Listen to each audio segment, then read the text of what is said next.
Alright, welcome back. The last video we went through the checkout of the floppy controller card from the manual. All the signals seem to check out. So the first thing that we have to do, this is a hard sectored controller, so we need hard sectored floppies. So I pulled this box of hard sectored floppies out.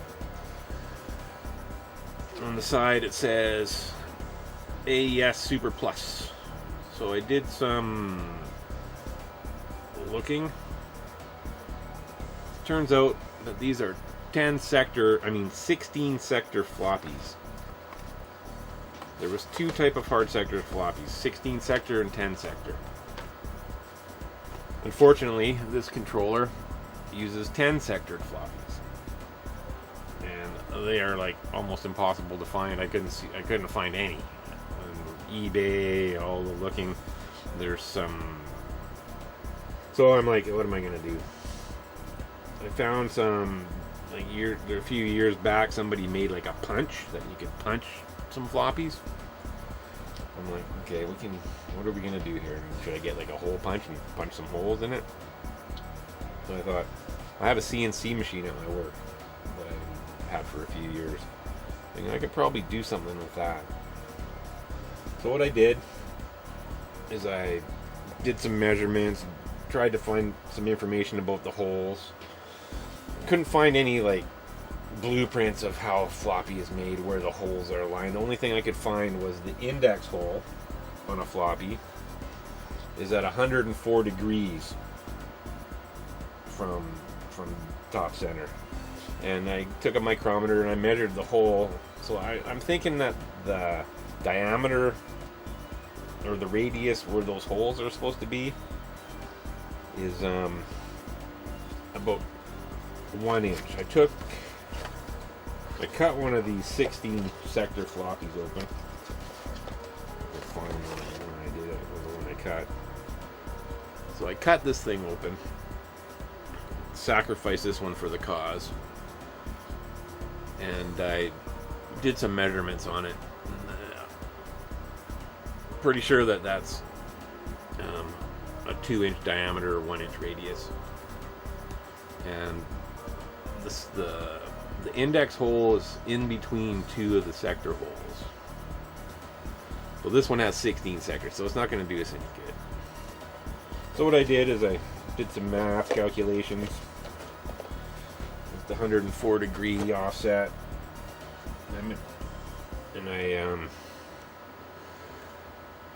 stuck it on my CNC machine and drilled it.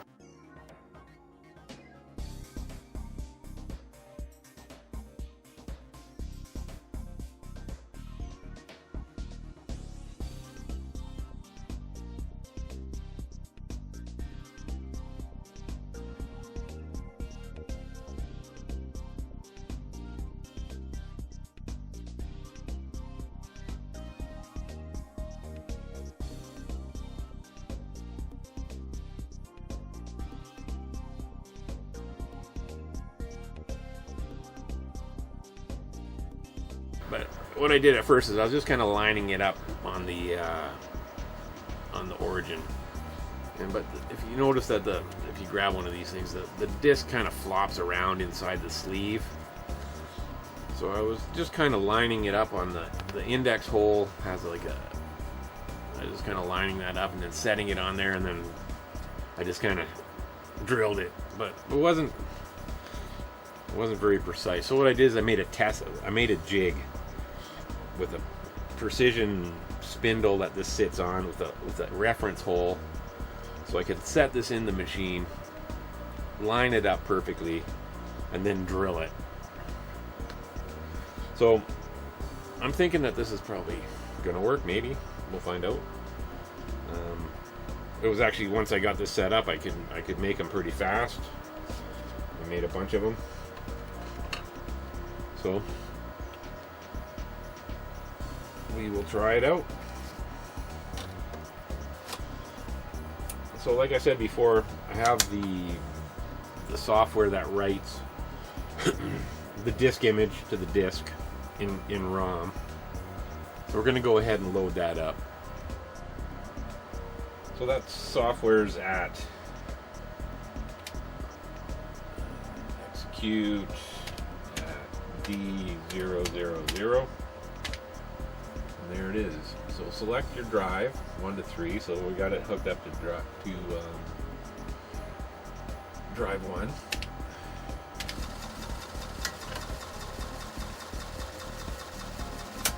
Okay, that seemed to like control the drive. Home the head. Spun the disc. It's supposed to, after 16 revolutions, the controller is supposed to stop it, which it did. So that's a good sign. The right light came, or the activity light came on. So let's go to the default serial port. So I have this hooked up to the serial port to Terra Term. And now send the file through X modem. So we're going to send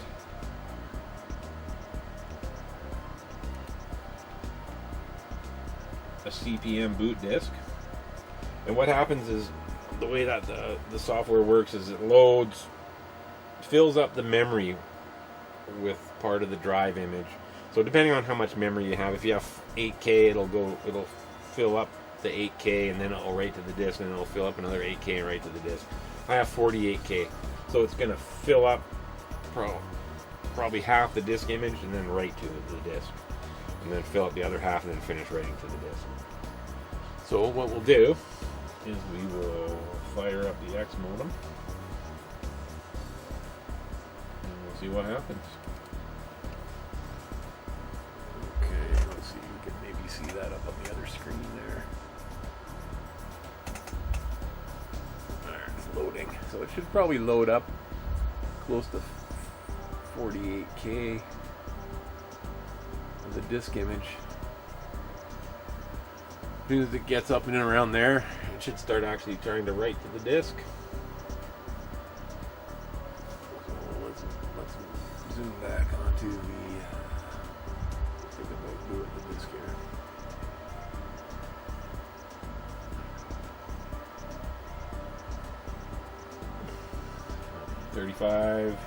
$35K, 37, 38, 39, 40, 3, 4, 5, 46.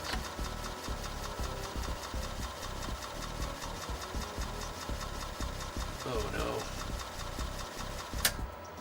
Write failure, track 0, sector 2. Okay, well that's not a good start. Okay.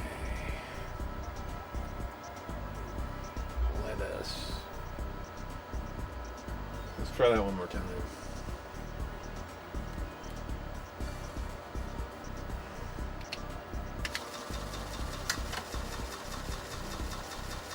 The card is controlling the drive.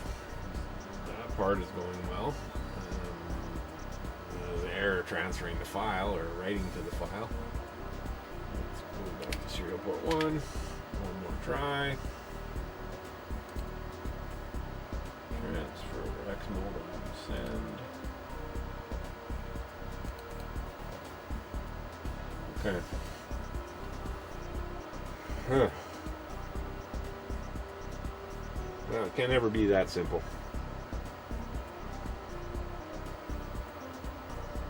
The controller's definitely controlling the drive. All our signals we're checking out.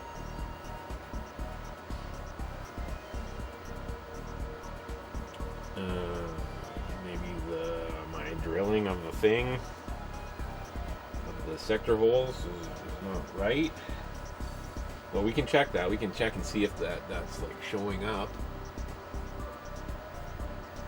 We could also, what we could try to do is there's one more program in that ROM and it reads the disk. So let's hope that this writes a disk. Then we'll be pretty happy there. Okay, here we go.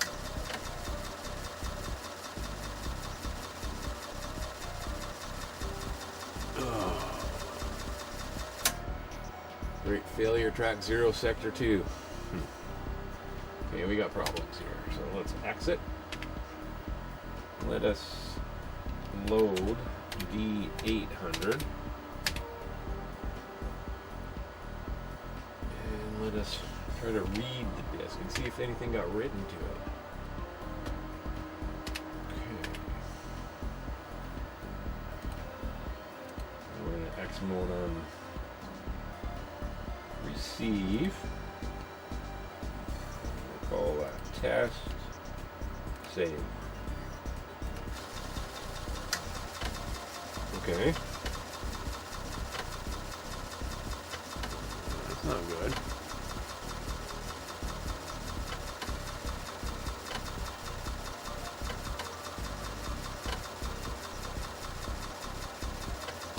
It's not having any much luck there. Okay, something's definitely going wrong.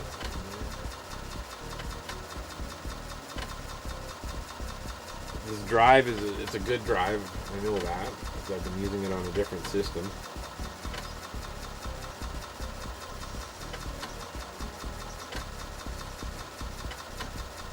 It keeps retrying and retrying, so we'll let it try to read the first track 0, and then we'll take a look at if there any information comes off of it.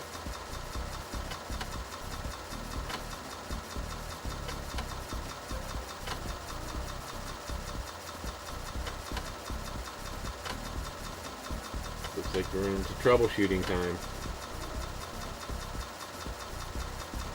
It's kind of odd how it didn't start right at sector 0. Okay, so that brought in about 2K. We'll cancel this here. So Control C should cancel it. Yep. X. Okay. So now what we'll do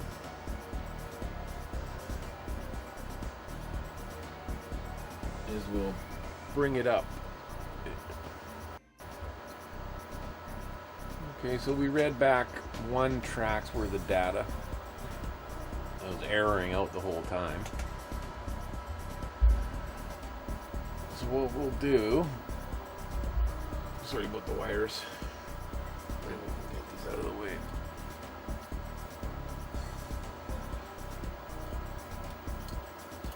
One day I'll have to clean up this workshop.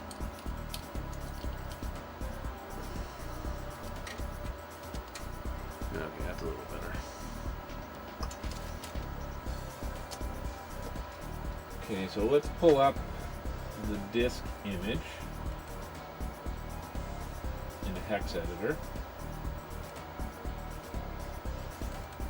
So there's our disk image. I don't know if you can see that very well.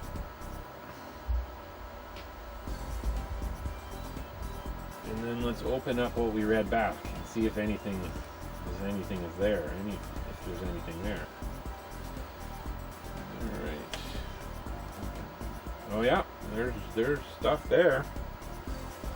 Let's see if we can see anything that looks familiar. You can go usually in these hex files.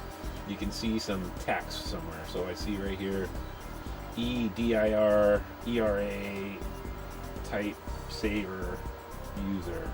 See, I'll go back to the original disk image. There it is right there. DIR ERA type saver. So that is that same data in there. This is what we read back. Let's see, we read back 256 bytes. So one track, so track 0. So let's go over here. Look at the top of track 0 in the real disk. It's definitely not the same at the start. And let's see if we can match anything up here. So we got the first thing it started to write was 9811 CD 9F. So let's see if we can find that over here. 98 CD EF.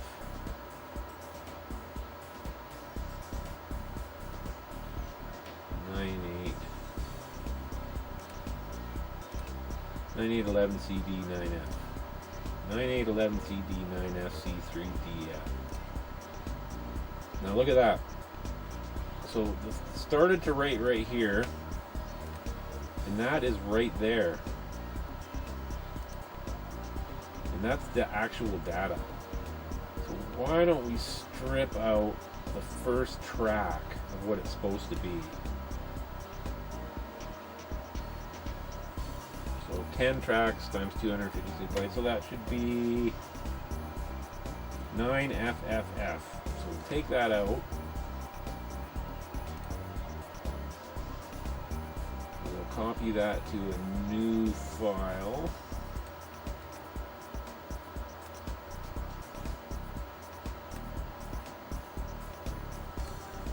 Okay, so that's the first track of data. Let's see if we can see anything else in here. Okay, there's this sub. So down at the bottom. So this is one track. This is track 0. This is what should be written to the disk, track 0. Down here, BDOS, bad sector. Let's look at our what we read back. Let's go down to the bottom. There's the sub. And there it is, BDOS error, bad sector, select. So, you know, this looks like it's actually like writing, all the data is writing fine, and so it wrote 10 sectors worth of data, but it's not, it started off, it missed the first, where do we see that? 9811. Almost the first sector of bytes from the real image is missing. So let's go look at the bottom of the real image. Where does that end?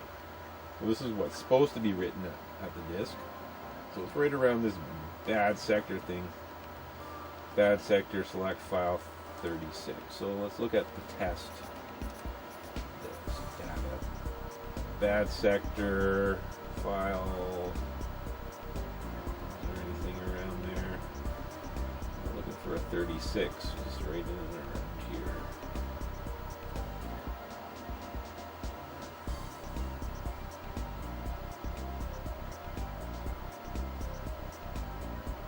DDoS.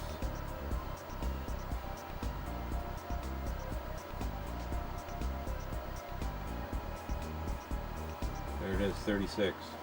7036. 7036. So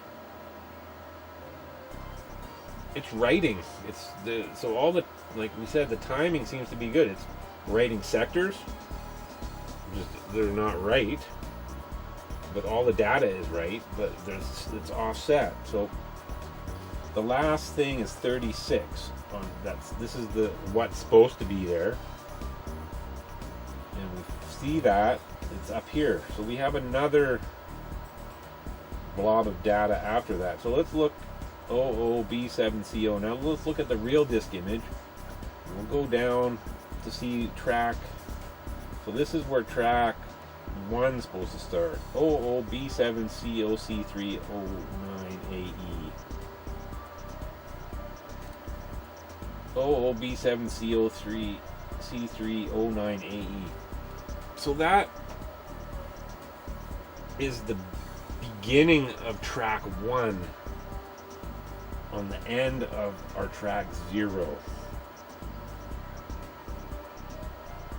But everything is written in there.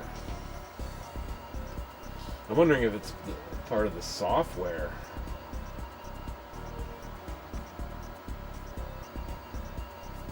Because if it was a timing thing, you would expect to see it just like messing up everywhere. But once it starts writing, everything is fine. It's like from where it started here to where it ended is exactly what's supposed to be on the disk, but it's just not in the right spots. We are missing the first.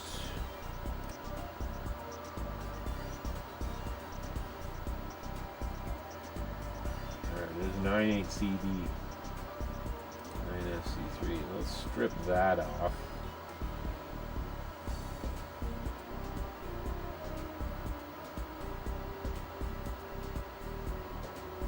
Let's add that in the new file and we can count that up. Edit. Copy block into new file.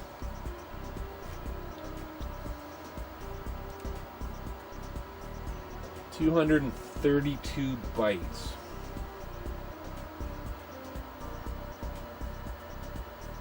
8 bytes short.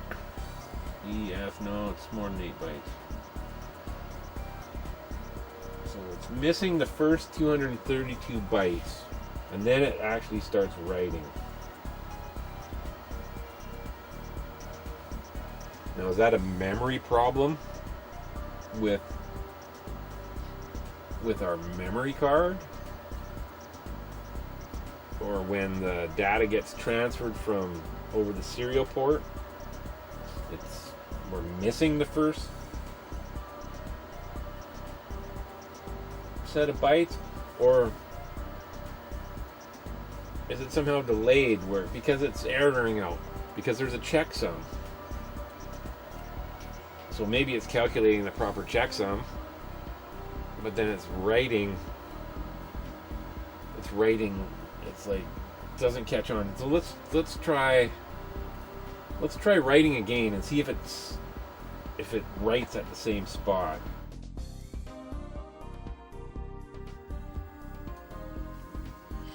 All right, I figured something out that we thought that it was actually writing to the disk, but I turned it on. I didn't film this, but I turned it on and I read the disk, and it was just, there's nothing there, so it didn't read. But what was happening is it was actually reading the image that we were writing to it that was still in memory. So we're having a problem with this. So we're gonna have to do some diagnostics, except for it's a disaster. I pulled this card out, getting ready to do some testing on it, because we did the initial test show that it's working pretty good, but we obviously have a problem somewhere else. So anyway, I went to pull the card out and I thought the computer was off, but it wasn't off. And the S100 bus, one of the really weird, it's actually like a design flaw, I would say, is they have all the voltages all piled together. The plus 10, the minus 18, and the plus 18. They're all side by side. So anyway, I went to pull the card out, and I pulled it out like this, and what happened is I shorted out the plus 10 and the minus 18. And now we've killed the computer. For some reason I thought the computer was off. I thought I'd turn it off, but it wasn't. So boom. So now we have to diagnose the computer. So what we're going to do, when I power it up, well, the first thing we're going to do is we're going to check the voltages on the power supply and see if there's any damage there. So let's take the keyboard out.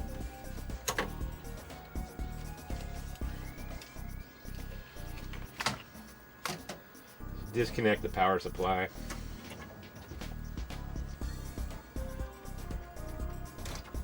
And we'll go from there. Let's go right up and look at the voltmeter, wherever that is, right up there.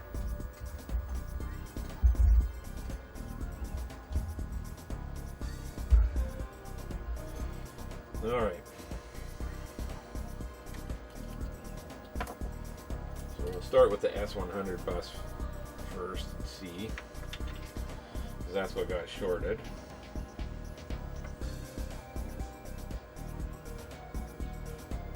Okay, there's our plus 10, that's good.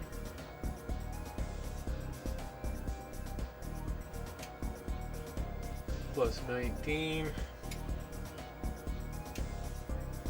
Minus 19. Okay, so that's fine. Now let's check the regulated supply.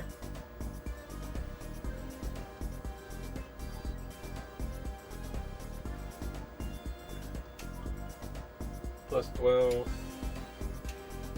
minus 12, plus 5. So we didn't kill the power supply. Let's see if we have any dead shorts on the board.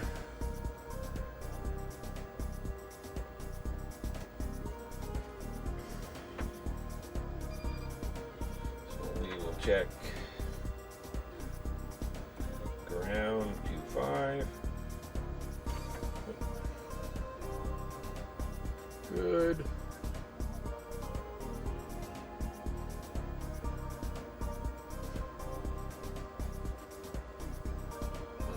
No dead shorts on there. Let's check the S100 bus.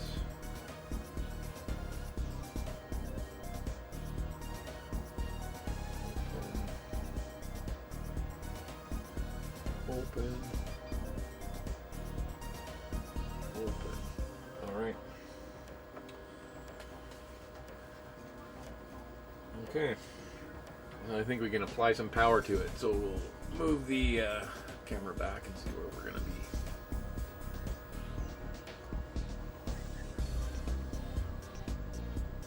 So I think the first step before we apply power is like we did in our last video. I'm going to check any of these logic chips in my logic tester and see if anything's been blown. So when it popped and it was on, the screen didn't go to the prompt anymore, but the screen did fill with characters. So there is some sign of life. And the keyboard actually lit up and responded to some of the, like the shift lock key, the ones that have lights. So that's a good sign too. So that means that it's dead, but there's life somewhere in there. So I'm going to start testing these chips, and then we'll come back with the results. First thing I'm testing is I'm testing the onboard RAM, the onboard memory. And if you were following the other videos, I didn't have a tester. Well, my tester, if I made an adapter, could do it, but I found online using an Arduino. Let's see if I can get it there. So I found online using an Arduino a tester to do the 2102 RAM chips. So that's what we're doing. We're running through them. The first few that I've done test okay. So we'll run through a couple of those. Let's see if we can see the screen here. Zoom in on that. Where is that? There it is. So I'm just down to the last chip. So far so good. They're all testing fine. So that's a good sign. It didn't like fry every single chip on the board, because that would be bad. There was a smell of something burning. So I'm going to pop one of these other chips out, the last one here to test.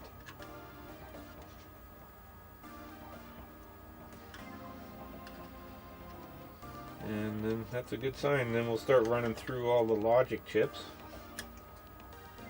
Okay, I'm going to restart the tester. So everything is okay. Random value generated. So that's the simple. I'll put a link for this little tester in the comments. It's actually quite good. Okay, so that's that step. And now we'll come back and run through the rest of the chips, the rest of the logic chips. Okay, we'll do a little bit of an update. So far I found 4 dead chips, and they all are like right in the same row. They're all right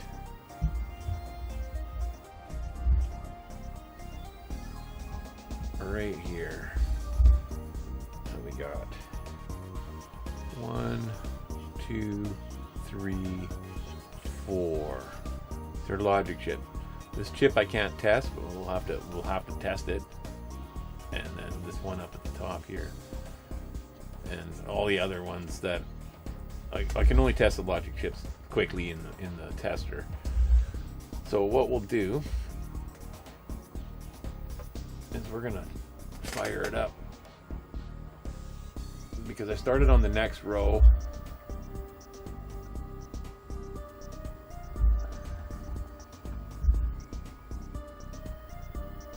And everything seems to be good. So let's just risk it and apply power and see what happens. Okay. Well, actually, let's put the keyboard back in. There's a cursor and a prompt, but there's also another little squiggly character.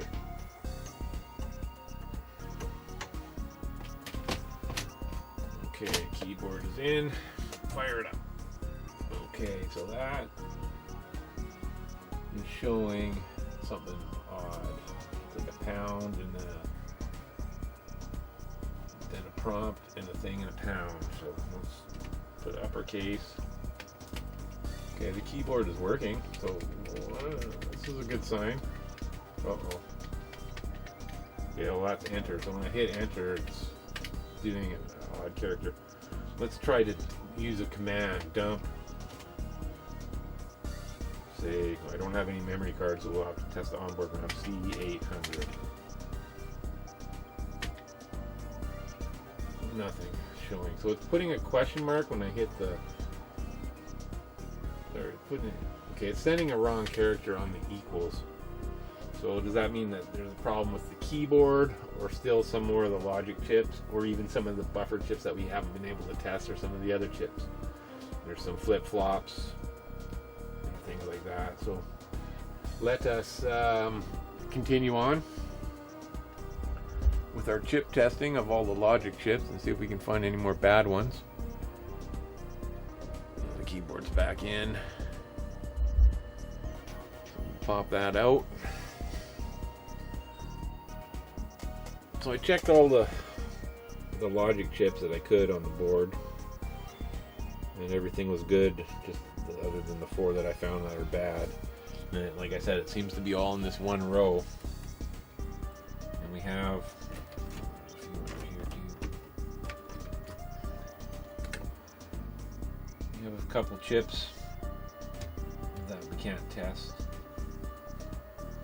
But I'm thinking if this row was pretty much the one that got fried, I'm wondering if these 2 chips are done. So what we have, where we're at, put this back in if we can, is when we turn it on with no keyboard, we get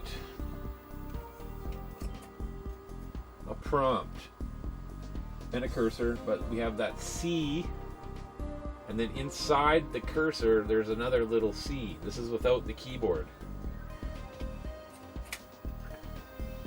So if we plug the keyboard in,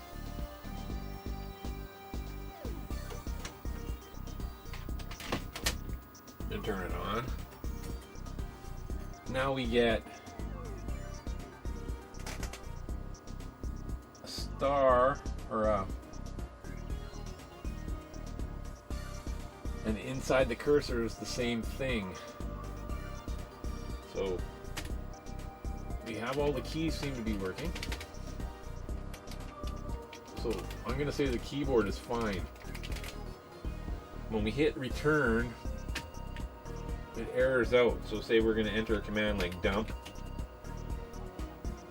C800, where the memory is. It doesn't understand the command, because I believe it's because that inside that cursor is that character, and so that character is getting entered when I hit return. So things that we know that are working.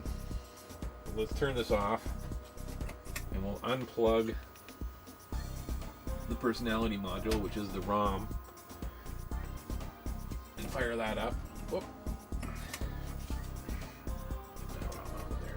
Okay, that's not supposed to be happening. Let's unhook the keyboard.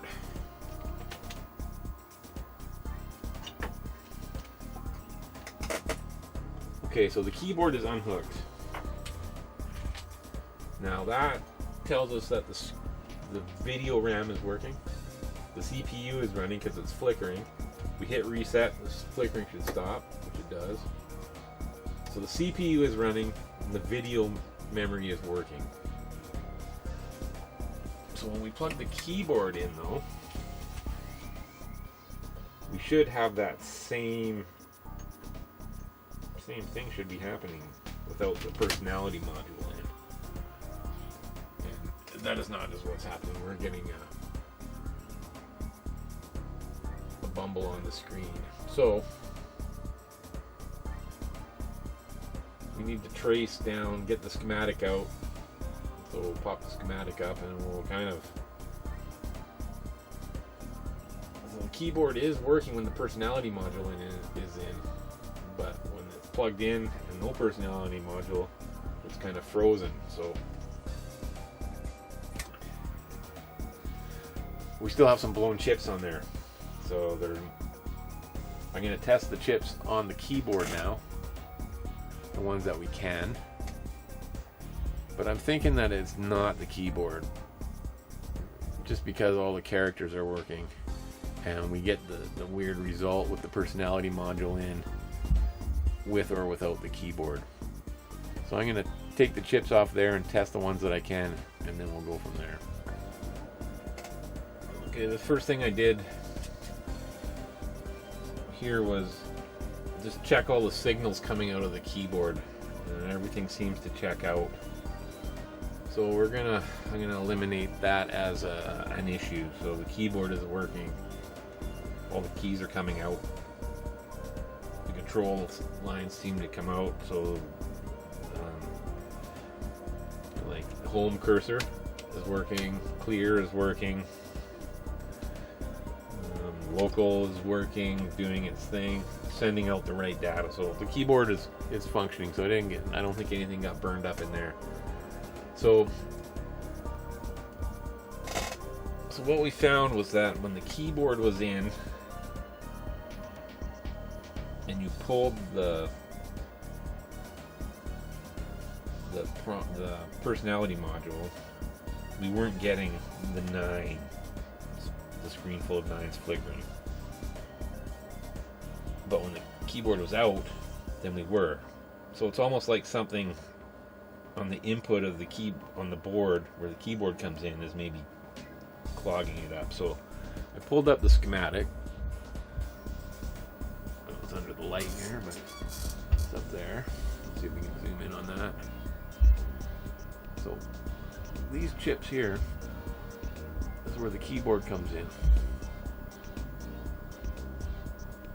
There's the 4 of them there. Now there's 2 types of 2 of each one. So what I thought I would do is I would switch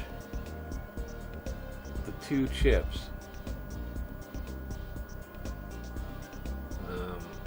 U66 and U65.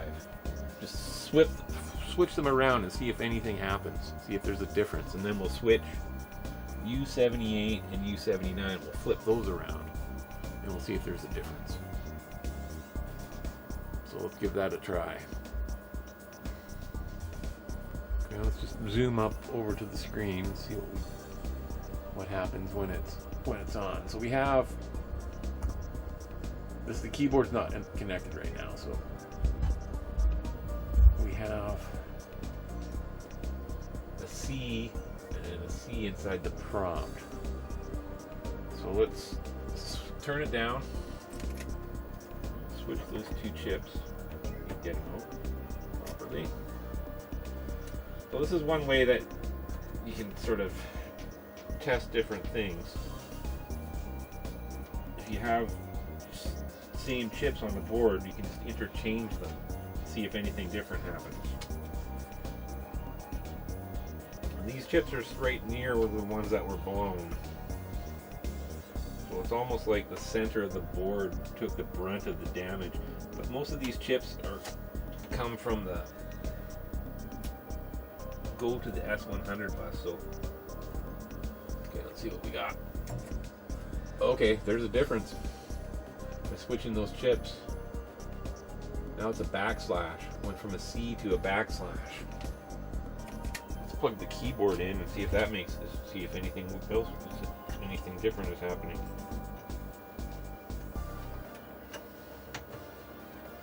Okay, keyboard's in. Now it's a completely different character. Keyboard's still working.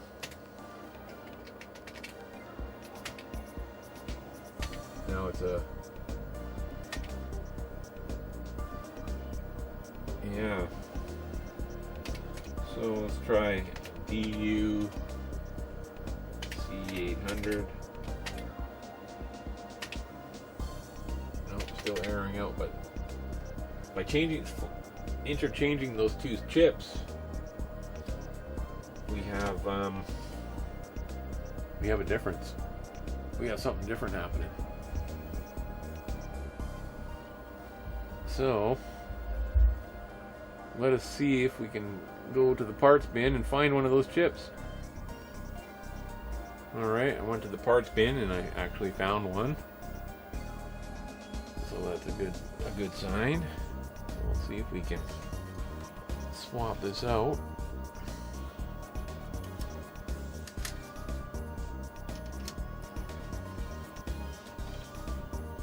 Okay, it is done. We'll just take a look. So let's fire it up.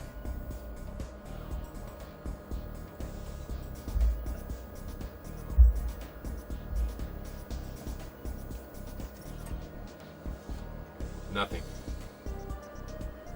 Okay, so what we'll do is we will take the other one out and replace it with the one that we took out of the other socket.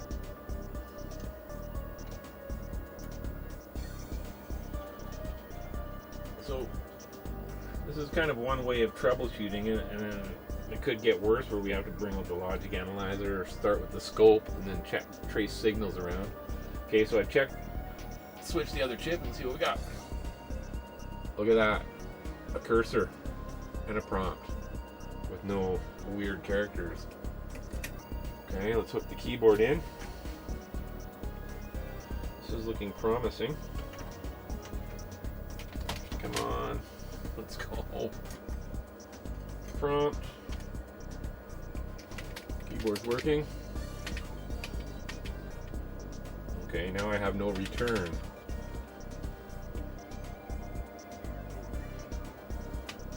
There's a return. What's going on?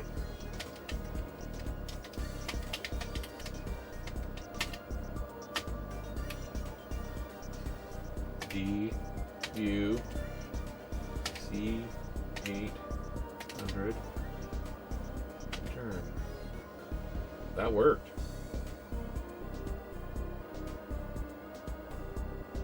Let's try DU C000 to C800. Look at that. I think we might be back in business. I think we just might be back in business. What else can we check? Let's try to enter some things. So that C00 is the BIOS code, and the RAM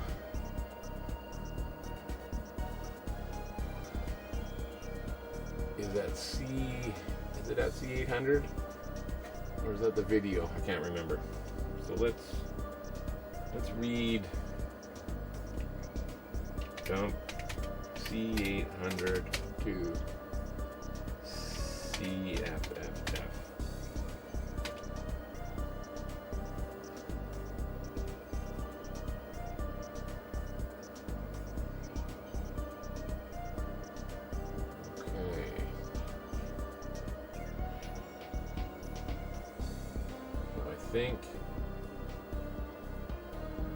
our user RAM is at C800. Let's try to enter something. EN C800. And that's working. So we seem to be back in action. This is it's not.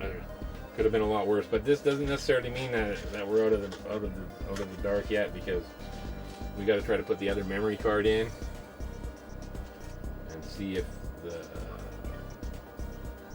there's buffers and things going up to the S100 card. So let's test that. Let's see if we can write something here at C800. So we'll just put in FF 00 00 00 00 and backspace. Okay, then we will read dump C800 to C8OE. What do we do? FF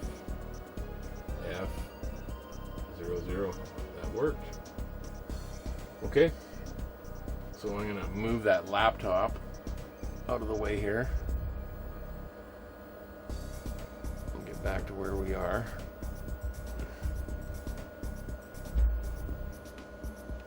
I'm going to move that laptop out of there and put in the memory card.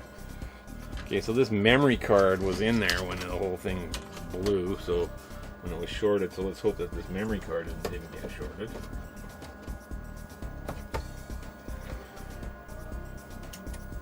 Oh, we still got a prompt. Let's take measurement.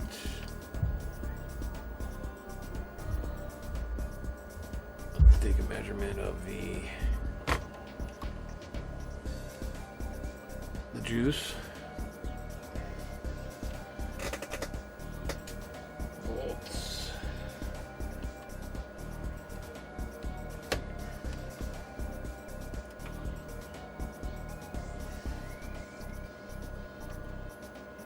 Five volts. That's okay then. The regulator didn't get fried. And let's go back up to the screen here. And let's take a look at the let's see if we can attach. Let's just try to run our disk writing program. That will basically tell us that things are working there. So EX execute at D000. There it is. PC to flop exit. So that is wrote down to memory location 100. Ran the program, so let's run it from 100. EX 100.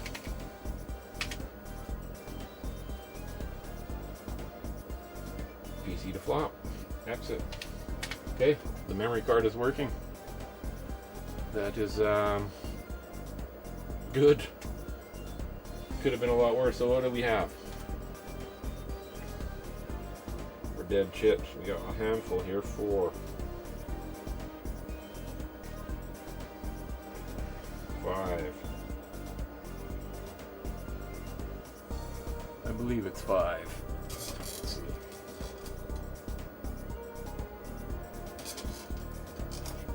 4 dead chips.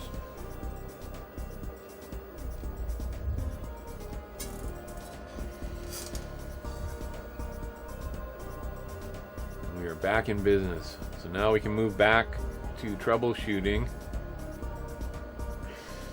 So what did we end up with? A dead 74LS10. A dead 74LS04. 74LS00. Another 74LS04. And what was that chip we just took out of there? I think I left the other one inside the case here. Yeah. It is 74LS253. So 5 chips we got fried from that. Could have been a lot worse. that is. Well, that's a quick rundown on how to troubleshoot a board. Checking chips, looking for burnt damage. So now we got to go back to now we got to go work on this floppy controller that's not writing, although all the signals are checking out. So we're going to do that for the next video. This is the video that we were supposed to check that, but we ended up exploding the computer. Oh, I'm relieved, because that could have been bad. Okay, the next video we'll start working on the floppy controller. Thanks for watching, and we'll see you next time.